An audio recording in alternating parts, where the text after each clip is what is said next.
que la suite elle se fait. Ça fait 5 ans aujourd'hui que je suis donc également enseignant dans cette grande école de commerce qui est Subdeco, et je suis sollicité également dans plein d'autres écoles à temps partiel aussi. À côté de ce parcours académique, l'entrepreneuriat, la création d'entreprises, la résolution de problèmes de la société en se faisant de l'argent a également toujours été une grosse passion. Passion qui n'a pas toujours été sans difficulté, non. Je vous ai raconté, je vous invite à regarder sur le blog, c'est disponible, le lien est disponible sur la page, vous la visiterez. En 2010-2011, j'ai mis sur pied une boîte qui tournait et qui faisait dans le soutien académique et qui me générait plus de 250 000 par mois. Mais à cause de l'orgueil, voilà, malheureusement, je l'ai moi-même fait couler en offensant mes principaux associés, en me considérant comme le grand boss qui doit décider et tout le monde doit obéir. Ce fut un échec que jusqu'à aujourd'hui je garde en mémoire parce que le goût il est très amer. Mais cet échec m'a permis aussi d'apprendre et de reconsidérer la place de l'humain dans l'activité économique. Raison pour laquelle aujourd'hui, dans toutes les entreprises que je mets sur pied, que j'ai pu mettre sur pied, je ne suis jamais le seul actionnaire. Quelquefois, je ne suis même pas actionnaire majoritaire, c'est-à-dire que je n'aime parfois même pas 50% de la boîte. Il y en a où j'ai 13%, il y en a où j'ai carrément 10%. Mais ça n'empêche que la boîte puisse évoluer. Parce que c'est justement cette fusion d'énergie, cette fusion de personnes qui fait avancer les choses. Je me suis rendu compte que l'entrepreneuriat, contrairement à ce qu'on pense, n'est pas être un super-héros. Non. Quelles que soient vos capacités, vous aurez des limites. Et si vous vous considérez comme Superman, comme Batman ou je ne sais quel autre super-héros, vous êtes certain que vous allez échouer. Parce que vous aurez toujours besoin de quelqu'un quelque part pour faire quelque chose avec vous. De plus, même lorsque vous décidez de créer une entreprise, pensez que voilà, l'entreprise vous appartient, c'est complètement idiot. L'entreprise, c'est un peu comme un enfant. On dit souvent dans nos villages, quand un enfant est dans le ventre, c'est l'enfant des parents. Mais dès que l'enfant sort, c'est l'enfant de la communauté. C'est pareil en fait avec une entreprise. Quand vous avez encore l'idée dans la tête, c'est votre entreprise. Mais à partir du moment où elle sort de votre tête, où vous la matérialisez de manière concrète, eh bien, elle cesse d'être votre entreprise, mais elle devient à ce moment-là une propriété collective. Parce que vous avez des collaborateurs, je préfère ce terme au terme employé. Vous avez parfois des investisseurs, des actionnaires, vous avez des clients, mais vous avez même parfois monsieur tout le monde qui vous regarde et qui s'identifie à ce que vous faites là au quotidien. Donc l'entreprise cesse d'être votre propriété privée, mais elle devient une propriété collective. Et ça demande un ensemble voilà, de choses, de reconsidération que vous devez prendre en compte. Au-delà de l'entrepreneuriat, c'est vrai que c'est pas cette casquette qu'on me connaît beaucoup, parce qu'aujourd'hui, c'est l'entreprise la plus connue, on va dire, parmi mes entreprises, c'est Hannibal Consulting, qui est l'une des premières que j'ai eu à créer sur les 5 dernières années. Mais à côté d'elle, il y en a beaucoup. Il y a Africa Agro Investment, dont je suis le président. Vous avez également Hannibal Incubator, dont je suis tout nouvellement le président. Vous avez, j'étais directeur général avant, c'est pour ça que je dis tout nouvellement. Ça date d'il y a quelques jours à peine. Donc c'est même une exclusivité, une information exclusive qui est donnée là. À côté de ça, vous avez GF Company, nous y reviendrons très bientôt, dont je suis également le président directeur général. Vous avez 2N Investment, dont je suis le directeur général, et plusieurs autres dont je suis également membre du conseil de surveillance, membre du conseil d'administration, et voilà, j'en passe. Ça fait qu'à la date d'aujourd'hui, je suis actionnaire majeur dans une dizaine d'entreprises. Je préfère ce terme d'actionnaire majeur plutôt qu'à dire fondateur, parce que fondateur, je ne sais pas quel est le statut juridique que cela implique en droit OHADA.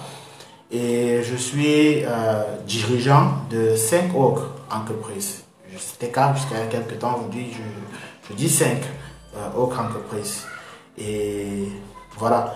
Mais la casquette principale, ou du moins la chose principale qui me permet de réaliser ce que je veux réaliser aujourd'hui, c'est ma casquette d'investisseur.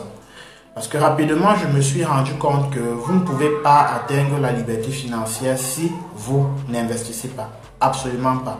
Et investir implique également d'avoir une certaine méthodologie dans cet acte d'investissement-là. Je me suis rendu compte en discutant ces derniers temps beaucoup plus qu'il y a beaucoup de personnes qui souhaitent vraiment atteindre la liberté financière. C'est-à-dire être dans un système où il y a des considérations qu'elles n'ont plus. C'est-à-dire, vulgairement dit, vous n'avez plus de problème d'argent. Ça ne signifie pas que vous croulez sous les milliards, non, mais ça signifie que vous avez acquis suffisamment d'actifs qui vous génèrent suffisamment de cash flow en fait pour que vous n'ayez plus un certain nombre de stress de la vie. C'est en fait, de manière simplifiée, ça, la liberté financière. Et cette difficulté-là m'amène aujourd'hui donc à avoir des exercices comme celui-ci de partage d'expérience, si cela peut être utile aux uns et aux autres, mais m'a surtout amené à reconsidérer un ensemble de choses. Et je me dis, il serait peut-être intéressant pour moi de penser à automatiser les entreprises qui existent actuellement et voir comment concevoir une école ou un système dans lequel cette expérience que j'ai pu avoir sur les dernières années, qui m'a fait partie de rien à ce que je suis aujourd'hui, puisse être partagée au plus grand nombre de jeunes aujourd'hui. Parce que je sais que certains vont m'en vouloir, mais lorsque vous avez moins de 25 ans, alors vous avez 100% de chance de réaliser ce que vous voulez réaliser dans la vie. Quand vous avez entre 25 et 35 ans, vous avez moins de 70% de chance de réaliser ce que vous voulez parce que vous êtes déjà un tout petit peu en retard. Lorsque vous avez plus de 35 ans, c'est moins de 50% de chance. Parce que là, vous êtes vraiment en retard. Et si vous avez déjà 50 ans, personnellement, je considère que c'est très compliqué. On y reviendra peut-être plus tard, mais vous aurez déjà acquis certaines habitudes qui vont être difficiles à casser. Parce que dire liberté financière implique un ensemble de sacrifices. Déjà, c'est 3 termes qui vont vous permettre d'atteindre la liberté financière. Le premier, c'est la discipline. Le deuxième, c'est la patience. Ah oui, la patience. Et enfin, le troisième, c'est simplement le sacrifice. C'est quoi le sacrifice? C'est simplement être capable de finir l'école, d'être enseignant dans la plus grande école de commerce, d'avoir un revenu mensuel d'un minimum de 300 000 francs, mais de vivre au quotidien avec 100 000 francs par mois. De rester dans sa chambre d'étudiant où vous payez 20 000, de continuer de manger dans le bénétariat où vous mangez habituellement, de continuer de fréquenter les tournées d'eau où vous payez 500, 700 pour avoir un plat. Tout ceci parce que vous devez cantonner votre dépense à 100 000 francs et investir de manière systématique, continue et soutenue les 200 000 qui restent supplémentairement dans votre revenu. Je l'ai fait comme ça sur une période de 2 ans et demi, presque 3 ans. C'est ce que j'appelle la loi de l'escalier. Grâce à ça, il y a eu une augmentation exponentielle, pas géométrique mais exponentielle de mes revenus qui m'ont permis en fait en l'espace de 5 ans de multiplier par plus de 10 mon rythme de vie, mon niveau de vie. Ce qui veut dire qu'il y a 5 ans, je vivais avec 100 000 francs par mois. Aujourd'hui, nous sommes à une augmentation de x10 pratiquement. Donc c'est ça aussi. Mais faire ce sacrifice-là n'est pas toujours chose aisée. Et pourtant, si vous voulez atteindre la liberté financière, c'est la chose à faire. Donc nous verrons comment dans les semaines à venir, essayer d'organiser, de structurer cela pour mettre cette formation à la disposition du plus grand nombre de personnes et leur permettre donc pour celles qui sont prêtes à faire le pas, quel que soit leur niveau de revenu, quelle que soit leur origine sociale, de faire le pas et voilà, d'atteindre dans quelques années cette liberté financière. Donc en gros, c'est ça, Fabrice Fernand Fanwa. Si vous avez des questions, vous pouvez déjà les laisser. Nous avons quelques-unes qui avaient été notées depuis le week-end dernier. Je vais donc essayer de les répondre au fur et à mesure. Alors, une première question, qu'est-ce qui t'a poussé à entreprendre vu que tu es d'une famille pauvre? Bon, c'est peut-être le fait de venir d'une famille pauvre qui m'a poussé à entreprendre, je ne sais pas. Mais je suis devenu entrepreneur à cause d'une paire de chaussures. Je ne cesserai jamais de le dire. Le fait de ne pas pouvoir en 2008, oui nous étions en 2008, le fait de ne pas pouvoir en février 2008 m'acheter une paire de chaussures, parce que j'avais cotisé 8 000, il me fallait encore 5 000. Personne n'était capable de me donner ces 5 000 là pour m'acheter ma paire de chaussures pour la kermesse au lycée. Ça a créé un déclic et ça m'a fait comprendre que je dois travailler pour ne plus jamais de toute ma vie avoir des problèmes d'argent. Et c'est cette motivation-là que j'ai eue qui m'a poussé sur le chemin de l'entrepreneuriat et plus tard sur le chemin de l'investissement. Raison pour laquelle je suis propriétaire d'une dizaine d'entreprises, mais je suis actionnaire dans plus d'une cinquantaine d'autres. On va passer à la question suivante. Voilà, qu'est-ce qui t'a poussé à te lancer dans le monde de l'entrepreneuriat? Je pense qu'on a déjà répondu. Les difficultés que tu as déjà rencontrées jusqu'à aujourd'hui.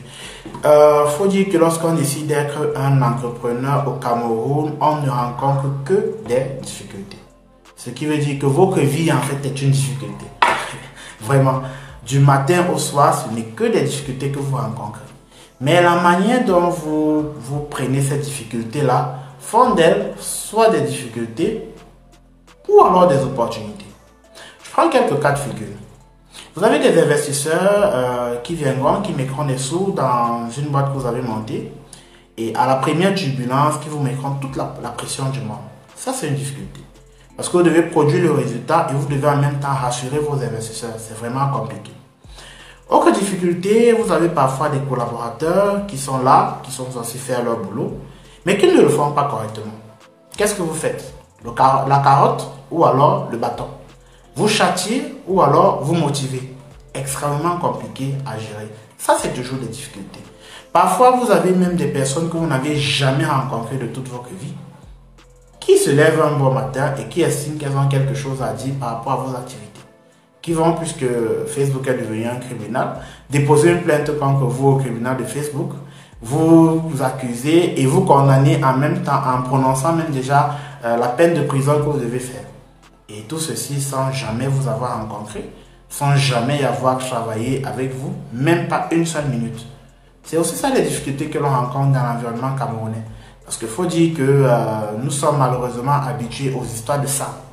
Quand je dis aux histoires de sang, ça veut dire qu'on adore voir quelqu'un qui a essayé de monter et après, oh, il a échoué. Et après, oh, c'est la faillite. Ouais, ça fait plaisir parce que certains, permettez-moi de dire, dans la médiocrité, se plaisent à savoir que personne ne peut atteindre l'excellence et que tout le monde est ramené au niveau de la médiocrité. Ça, c'est une difficulté. Parce que si vous n'avez pas le mental qui vous permet de vous mettre au-dessus de ces choses-là, eh ben, ça va être extrêmement compliqué à gérer. Si vous ne réussissez pas à vous forger une certaine personnalité, vous permettant donc de vous mettre au-dessus, je vous assure qu'un bon matin, vous pouvez craquer et vous vous mettez à faire n'importe quoi, à dire n'importe quoi à tout le monde. Et là, bonjour la catastrophe. Donc ma vie d'entrepreneur n'est faite que de difficultés. Aujourd'hui même, si je vous cite des difficultés de la journée, certainement vous aurez pitié de moi. Déjà, la difficulté a commencé le matin, 8 heures en sortant, à un carrefour, le véhicule devant moi ralentit brusquement, je ralentis également, je m'arrête. Et ben, je sais que j'ai bien fait ma manœuvre. Voilà un gars qui sort derrière et puis bam, il me bousille le derrière de la voiture. Bam. Je vais à un rendez-vous très important. Je fais quoi? Je reste là, lui-même le taximan qui m'a bousillé la voiture, il regarde, il met la main sur la tête. Et je suis comment son frère taximan sort, il dit que gars, tu vas seulement faire la prison. Parce que l'autre c'est là, tu vas dire que tu vas payer pour les réparations, tu vas commencer par où? Je le regarde, le gars était carrément au bord des larmes. Je regarde là, s'il faut appeler la police pour qu'elle vienne faire le constat, après ça sera tout un tas de paperasse avec les assurances, etc., etc., etc. Je suis en retard, je regarde ce que je vais gagner en restant suivre la procédure classique et je paierai donc avec le rendez-vous que j'ai. Le choix a été fait, mon collaborateur avec qui j'étais, je lui ai dit non, monte, allons. Mais bon, on va laisser. Je dis non, vraiment, c'est des choses qui peuvent arriver. Il faut éviter que ce genre de choses te stresse parce que ça va avoir une influence négative sur le reste de ta journée. C'est comme ça que je démarre et puis on est reparti. Nous sommes arrivés avec un léger retard au rendez-vous. Mais il s'est passé et voilà. On démarre une journée avec des difficultés, mais ce n'est pas pour autant qu'on va s'arrêter. On continue d'avancer parce que décider de vivre pleinement sa vie, c'est aussi ça, rester positif, quelles que soient les circonstances que l'on rencontre. T'es-il déjà arrivé de regretter d'avoir pris ce chemin? Jamais. Ça, vraiment, jamais. Pas parce que ça a toujours été rose, non. Pas du tout. Tout au contraire. Je vais même d'ailleurs vous raconter une belle histoire que je n'hésite pas à partager chaque fois que je discute avec des plus jeunes qui décident de se lancer en entrepreneuriat. En 2017, je pense bien, oui, j'ai un gros contrat qui me tombe sur la main. Une dame qui vient d'Allemagne et qui veut installer, je préfère taire le nom de l'activité parce que ça permettra à certains de l'identifier et je pense pas qu'elle le veuille, qui veut m'expliquer quelque chose de vraiment gros au Cameroun. Et elle a besoin pour cela qu'on fasse une étude de faisabilité et qu'on l'accompagne dans l'implémentation de la chose. On parle ici d'un marché qui se chiffre vraiment en millions. Et à l'époque, je dis ok, allons-y pour le rendez-vous. On se fixe rendez-vous dans la zone de un hôtel de la zone de la Poste Centrale. Là également, je préfère taire le nom. J'arrive au rendez-vous, mais seulement en quittant de chez moi, il se trouve que dans ma poche, j'ai 400 francs, pas plus. J'arrive au rendez-vous. Quand je descends du taxi, tellement il fait chaud, il faut que je puisse avoir un mouchoir pour me nettoyer. Et je prends un mouchoir à 50 francs. J'ai payé le taxi 250. Je prends le mouchoir 50, il me reste 100 francs. Quand je dis 100 francs, certains peuvent penser que peut-être voilà, dans le téléphone j'avais de l'argent, je sais pas, en monnaie électronique, mais non. Mais devant, derrière, comme on dit, c'était 400 francs. Donc j'ai encore rendez-vous pour parler des millions avec la dame, pour négocier des millions de prestations avec la dame, mais en ayant 100 francs dans la poche. Et bien, on discute, je lui fais la présentation, j'avais préparé déjà les contrats, elle est tellement impressionnée par ma méthodologie de travail, elle me dit, je crois que c'est avec vous qu'on va bosser. Elle était présente avec ses deux avocats, avec deux de ses collaborateurs également, donc ils étaient 5 en tout avec là. Moi, j'étais là tout seul, un petit bonhomme. On échange et voilà, je lui présente les contrats, elle signe. Séance tenante, elle me fait un chèque d'avance d'1,5 million. Elle met dans une enveloppe et elle me le remet. À un moment, je regarde là, il est déjà 21h30. Et bien, je sais que ça va être compliqué pour moi de partir de là, parce que j'ai 100 francs en poche. Je lui dis non, voilà, il faut que je bouge, parce que je crée une occasion, un modèle, comme on dit vulgairement, et je me lève dedans et je prends la route. Quand je veux partir, je dis ok, je vous accompagne à votre véhicule. Je dis non, parce que moi je n'avais pas de véhicule. Mais je lui dis non, mon véhicule a une panne, donc vraiment ne vous dérangez pas. Et elle me dit ok, je vous appelle un taxi. Je dis non, ici c'est pas comme chez vous en Europe où on a besoin d'appeler le taxi. Dès que je me mettrai là, je vais directement en prendre un, il me laissera devant ma porte. Elle dit ok, il n'y a pas de souci, et elle se retourne vers l'intérieur. Là, je suis en plein marché central, j'habite à Emana. J'ai 100 francs en poche, qu'est-ce qu'il faut faire? Je suis en veste, cravate, avec ma mallette à main. Il ne faut jamais baisser la garde. Et bien, j'ai marché de marché central jusqu'au rond-point Moncac, avec ma veste et ma mallette. Arrivé au marché, au rond-point Moncac, j'ai pu prendre 100 francs pour Emana et descendre Emana. D'Emana pour la route, pour le schéma où je vivais à cette époque, ben là encore, c'était pas la porte d'à côté. Je me suis tapé une fois encore près de 30 minutes de marche pour de la route pour chez moi. Je suis arrivé à la maison, j'avais rien à manger, mais j'avais quand même de l'eau. Donc j'ai bu et j'ai rendu grâce. Je me suis couché avec mon chèque d'1,5 million et je me suis endormi. Parce que le lendemain matin, en allant encaisser, c'était avec beaucoup de fierté.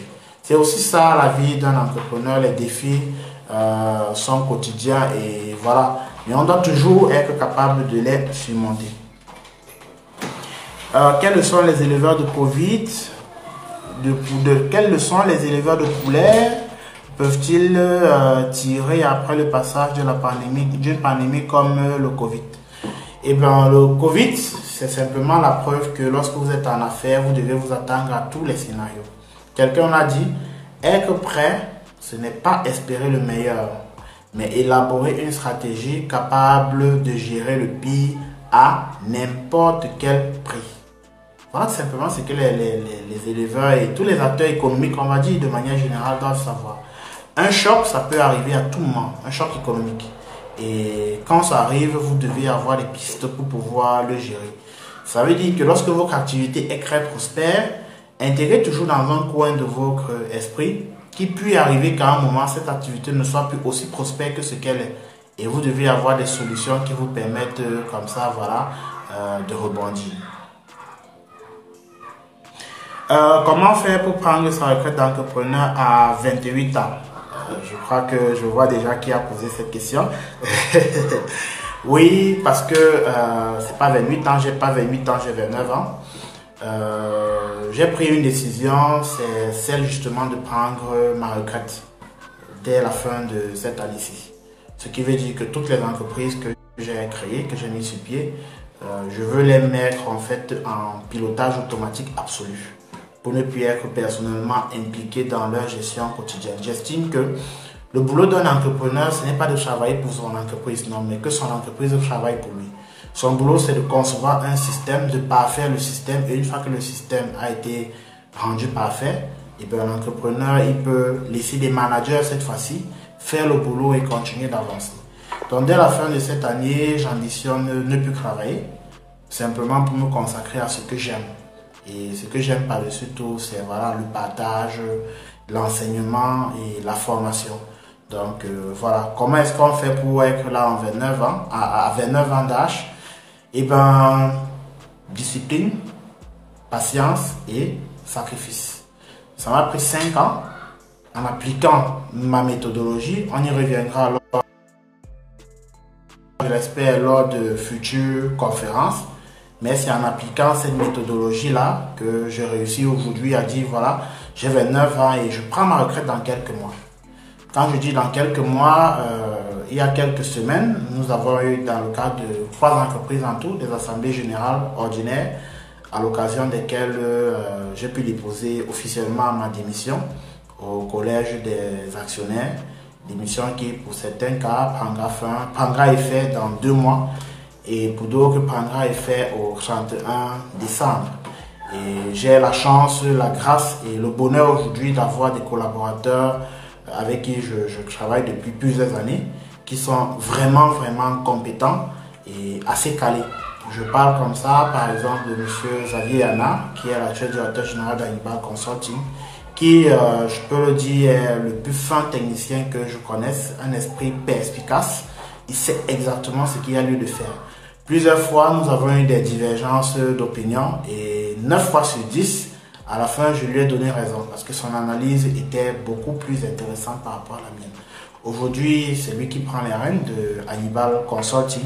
Et depuis qu'il a pris les rênes il y a quelques mois, je peux dire que je vois les chiffres de l'entreprise et je me dis, mais tiens, pourquoi je n'ai pas laissé les rênes là depuis? Parce que maintenant que c'est plus moi qui pilote l'opérationnel, les résultats commencent à être très intéressants, la structuration de l'entreprise est très intéressante. Je parle comme ça de Madame Hélène Flore Noumi, à l'occasion d'un autre direct comme celui-ci. J'espère pouvoir avec elle échanger avec vous parce que son histoire est vraiment très inspirante.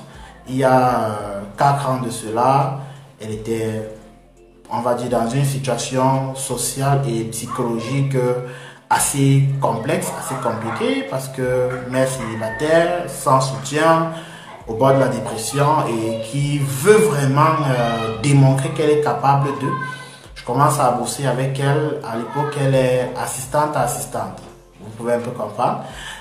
Sans salaire, avec un taxi de 20 000 qu'on lui donnait. 20 000 est passé à 30 000, 30 000, 50 000, 75 000, 80 000, 100 000, 150 000. Et aujourd'hui, c'est elle qui est la directrice générale depuis plus de 6 mois déjà de Africa Agro Investment, qui est consacrée dans les investissements agro-pastoraux. Et grâce à son travail, nous voyons les résultats qui sont tout simplement extraordinaires. Sur cette année 2020, Africa Agro Investment, c'est plus de 500 millions de levées pour divers projets agro-pastoraux. Et ça, avec une méthode qui, moi j'avoue, par moment même me fait un tout petit peu peur. Parce que dans un silence absolu, des choses se passent. Et tout, et les résultats sont là, vraiment, c'est assez intéressant. Je parle encore comme ça de M. Yves Gérard Laté, qui est la plateforme Hannibal Incubator que vous connaissez, est aujourd'hui le fin technicien de cette plateforme-là. Et tout ce qui s'y passe, c'est le fruit de sa réflexion, le fruit de son travail. et dans toute la compétence pour pouvoir prendre le relais. Je parle comme ça de Madame Blandine Diogo à AIP Investment, la plateforme AIP Africa, qui est derrière toute voilà, cette révolution que nous pouvons observer. Vous voyez, il y a 2 semaines, il y a des projets qui ont été mis en ligne. Le projet boulangerie communautaire, le projet Mon Linge, le projet Agro PME. Aujourd'hui, boulangerie communautaire a plus de 50% de souscription et c'est qu'il y a certains avec le travail qui a battu par Madame Diogo et son équipe. Je pense qu'avant la fin de ce mois d'août, cette levée de fonds sera bouclée. Celle de Afrique Agro PME et celle de Mon Linge également vont certainement dans les semaines à venir être bouclées. Ça, comme ça, j'ai pris quelques-uns, je ne vais pas les citer tous. C'est les collaborateurs avec qui nous avons pendant plusieurs années travaillé dans l'ombre, dans le silence absolu, et dont aujourd'hui les résultats commencent à être visibles, commencent à être palpables. Et c'est des personnes sur lesquelles les actionnaires et moi-même pouvons nous appuyer. Et c'est tout ceci qui me permet aujourd'hui de prendre ma retraite. Donc si vous voulez prendre votre retraite à 29 ans, travaillez en sachant que vous allez prendre votre retraite à 29 ans. Ne centralisez jamais tout sur vous. Non. Il peut arriver que vous ne soyez plus là. La vie, elle est parfois bizarre. En 2020, nous avons perdu des personnes dont nous n'ignorons absolument pas que nous aurons pu les perdre. À titre personnel, en février, j'ai perdu ma maman. 1 mois, 1 semaine plus tard, c'est mon papa qui l'a suivi. J'aurais jamais pu imaginer qu'à l'espace d'1 mois, j'allais être doublement orphelin. Mais c'est les choses de la vie, ça arrive, il faut encaisser, il faut avancer. Toujours ce mois de février, mon ami Eugène Ebongo, que vous connaissez certainement, qui est mort dans des circonstances les plus tragiques.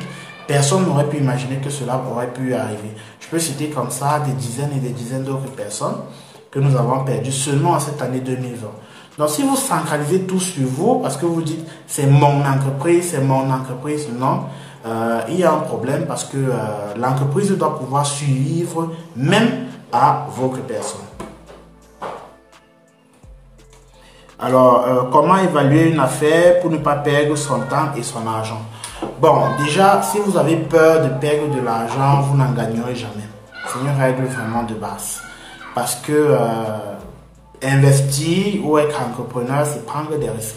Pas prendre tous les risques, non, mais c'est prendre des risques. Du coup, n'ayez pas peur de perdre. N'ayez pas peur d'échouer.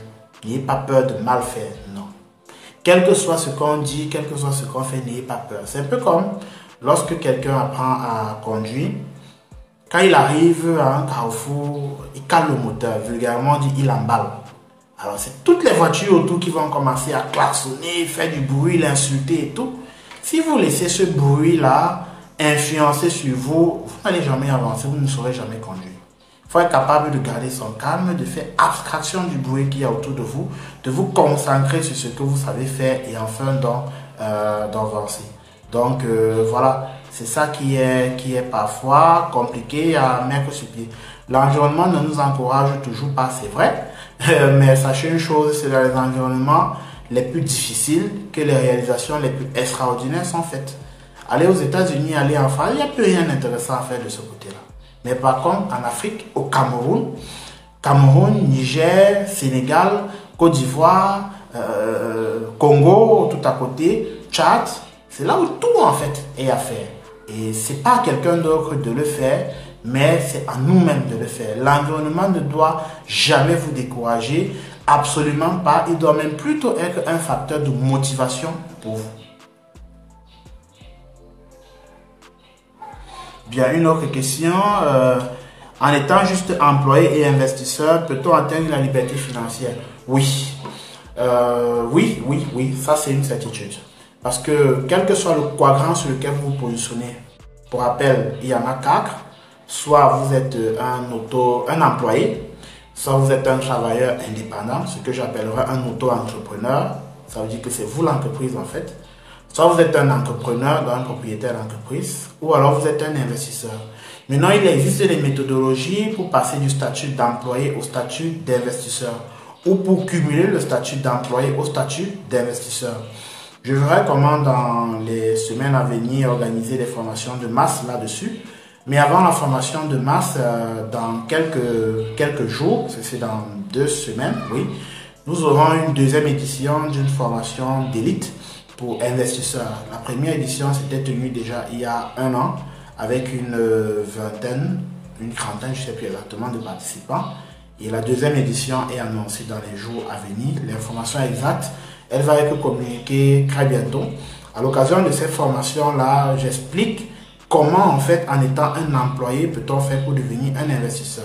Je crois que s'ils sont d'accord, les précédents participants à l'édition de l'année dernière pourront faire des partages d'expérience parce que nous en avons 3, oui, qui au bout de seulement 1 an, ayant fait des sacrifices énormes, drastiques, voient déjà aujourd'hui des revenus. On en a une qui a simplement multiplié par 3 son niveau de vie en investissant massivement dans les 3 premiers mois qui ont suivi la formation, parce que son revenu également lui permettait de pouvoir vivre modestement et en investissant massivement. Donc il y aura comme ça cette formation qui va être annoncée dans quelques jours. Je vous invite d'ailleurs à y participer. En restant abonné à ma page, vous aurez sans aucun doute l'information.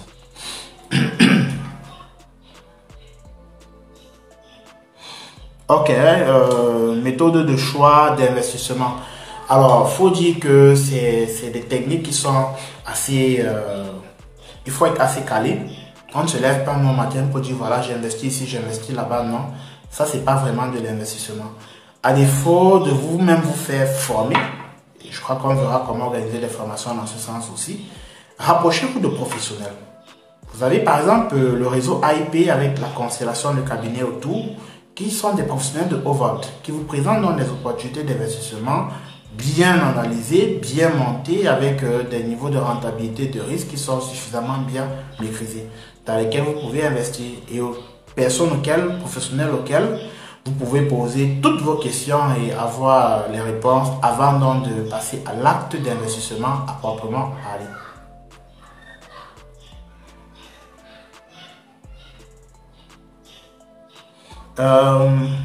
Ta rage de devenir entrepreneur est la conséquence de tes échecs ou penses-tu apporter quelque chose de fondamental à l'Afrique?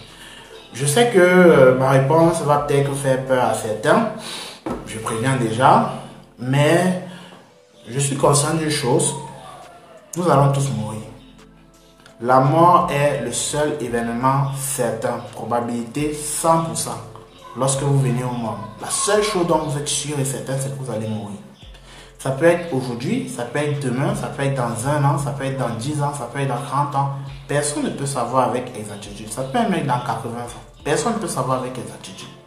Si donc nous savons que nous allons tous mourir, autant mieux choisir quel est l'impact que nous souhaitons avoir de notre vivant. Du moins, moi, c'est ça ma philosophie. Je me dis, il y a des gens aussi aujourd'hui, par exemple, lorsqu'on parle de Papa Kaji de Fosso, tout le monde connaît ce nom parce qu'il a laissé un impact. Chaque fois que vous buvez cette bière-là, c'est une histoire que vous êtes en train de boire, en fait. Pareillement avec, par exemple, Papa Fosso Victor et plein d'autres encore, peut-être au niveau international, si le volet peut être politique, lorsqu'on dit Thomas Sankara, il est mort, ça fait des dizaines d'années, mais tout le monde sait encore.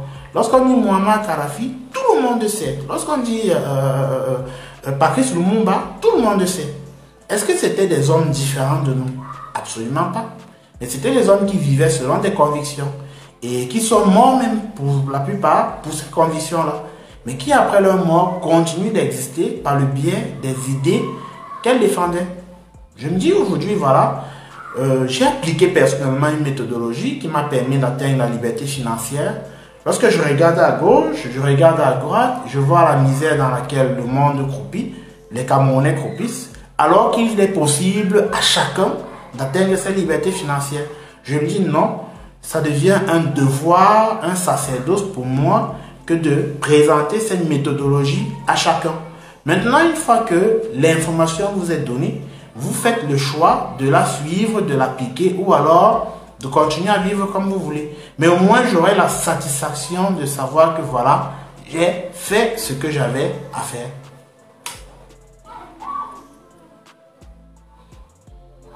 Voilà, il est clair que l'entrepreneuriat est un excellent moyen de pallier le problème de chômage. Toutefois, pensez-vous que dans un pays comme le Cameroun, entreprendre seul suffirait?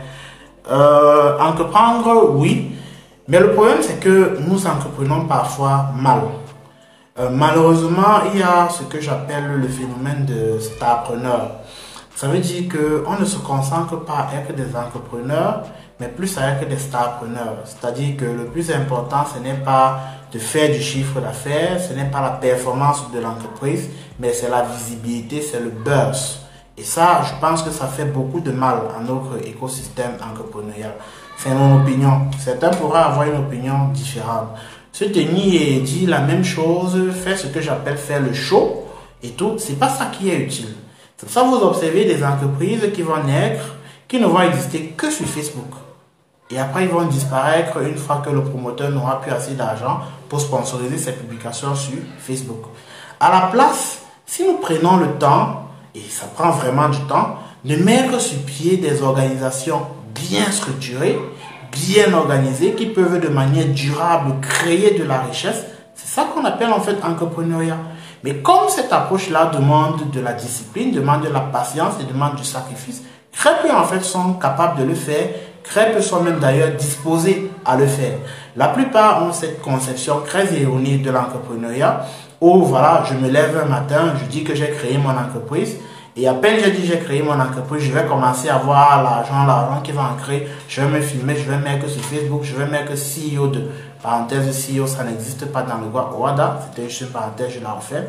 Et je vais me vanter auprès de mes amis en disant que je suis le fondeur de ceci, je suis le fondeur de cela, en faisant 0 francs de chiffre d'affaires. Non. À un moment, je pense qu'il faut arrêter avec ça. Apprenez parfois à travailler en silence. Et c'est les résultats qui parleront à votre place. Cessez de rechercher la visibilité. Non. Vous allez par exemple voir quelqu'un, il vend les canards. Et il va venir du matin au soir, il sera sur Facebook en disant qu'il est un entrepreneur dans la vente de canards et tout. D'accord, c'est bien. Mais est-ce que c'est forcément en mettant de l'énergie sur Facebook qu'on vend les canards? Point d'interrogation. N'y a-t-il pas un canal déjà bien connu et bien huilé par lequel on vend les canards? Cette énergie que vous mettez sur Facebook, est-ce que vous ne pouvez pas la rediriger pour effectivement maximiser votre vente de canards plutôt que de faire savoir que vous êtes un vendeur de canards? C'est à voir. Certaines diront c'est de la communication, oui, mais à un moment, il faut faire la part des choses. Si c'est la communication, c'est de la communication, mais si c'est du starpreneuriat, là, ça peut devenir extrêmement nocif. Quel a été ton plus grand défi dans ta marche? Je dois dire que mon plus grand défi, ou du moins ma plus grande difficulté, c'est que j'ai parfois le sentiment d'être incompris, tout simplement. C'est un sentiment que j'ai depuis plusieurs années et qui s'accentue d'ailleurs avec le temps. C'est peut-être la raison pour laquelle j'ai très peu d'amis, vraiment très peu d'amis. Les quelques-uns que j'ai, vraiment à chaque fois qu'on a l'occasion de se voir, je n'hésite pas. Comme ce dimanche encore, on a eu une réunion avec des amis, nous étions une dizaine. Ces rassemblements, ça fait énormément plaisir. Parce que c'est difficile, vous voyez, vous êtes dans un environnement par exemple où vous n'avez que des moutons noirs. Et vous venez être le seul mouton blanc. Ou plutôt vous avez un environnement où vous n'avez que des moutons blancs. Et vous venez être le seul mouton noir. Vous voyez, cette différence-là, on ne l'accepte pas toujours. Je me rappelle une fois les études terminées, je ne peux pas compter le nombre de fois où on m'a dit dépose les dossiers dans telle banque, tu es un bon analyste financier, on va te prendre, etc. Ou quand je dis non, moi je suis un entrepreneur, je ne veux pas travailler pour quelqu'un, je vais être à mon propre compte.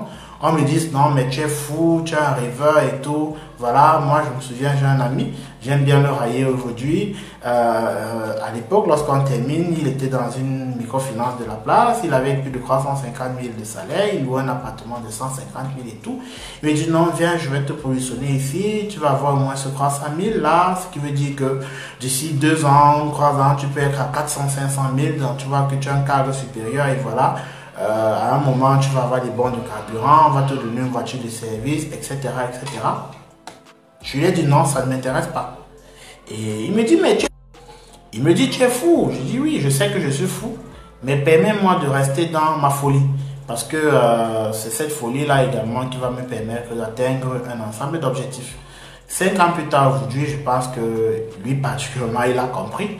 Parce qu'il y a beaucoup de choses sur lesquelles il ne me suivait pas. Mais aujourd'hui, il est l'un de mes principaux associés dans cette démarche-là.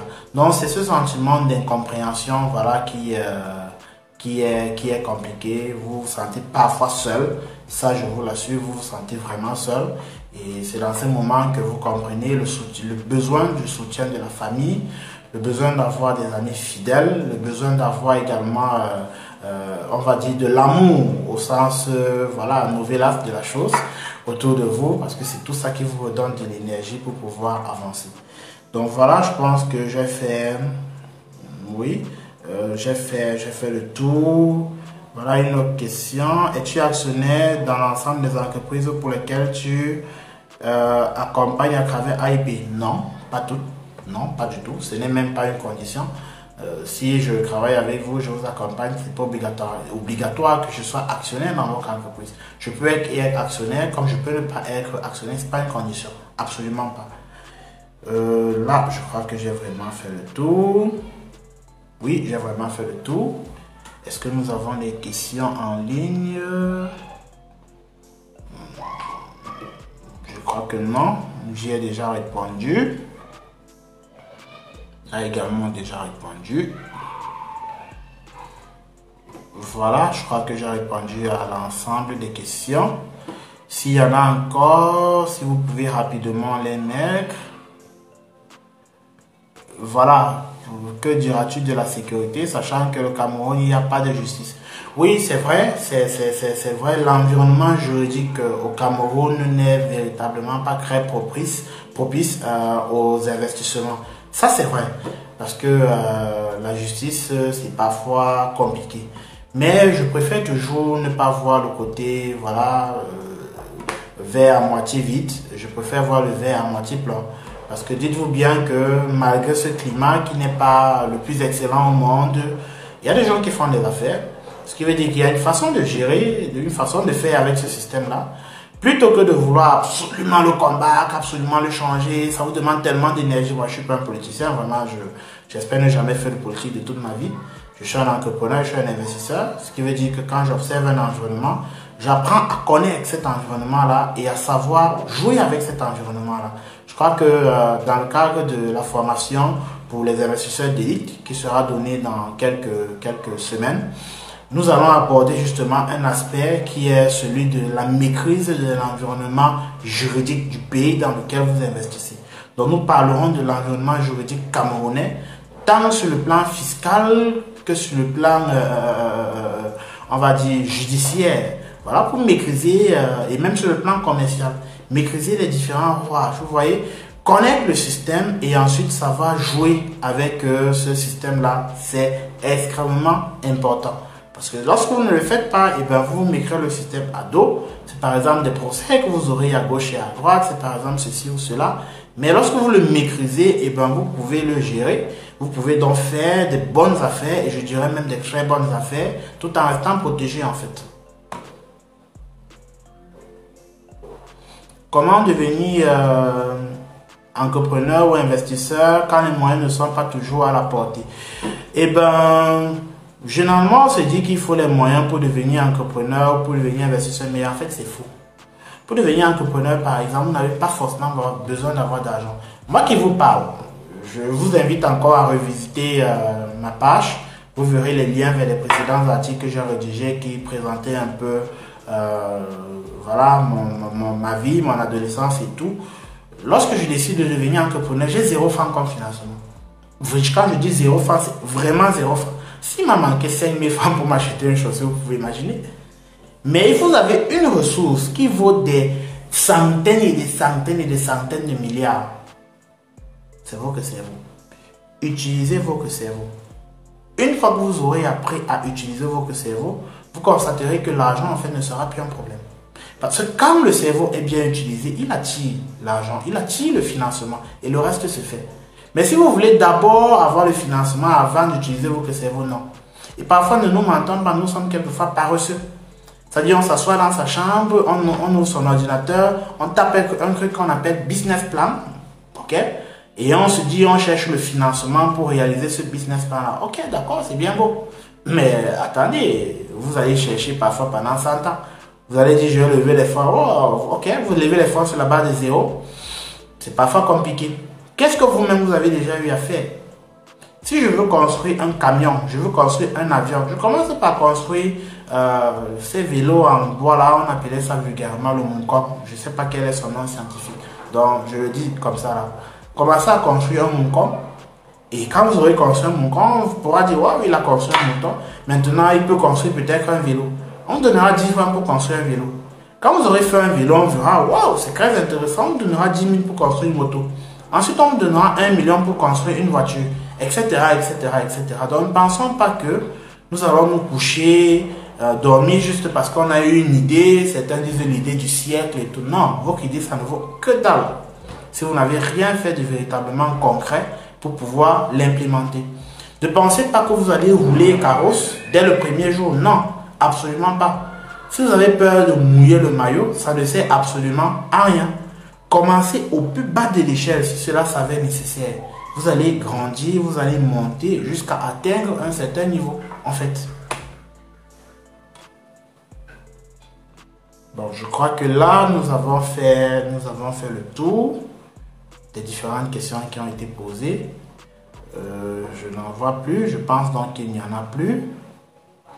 Bien, sur ce, je suis très content de ce moment d'échange que nous avons pu avoir.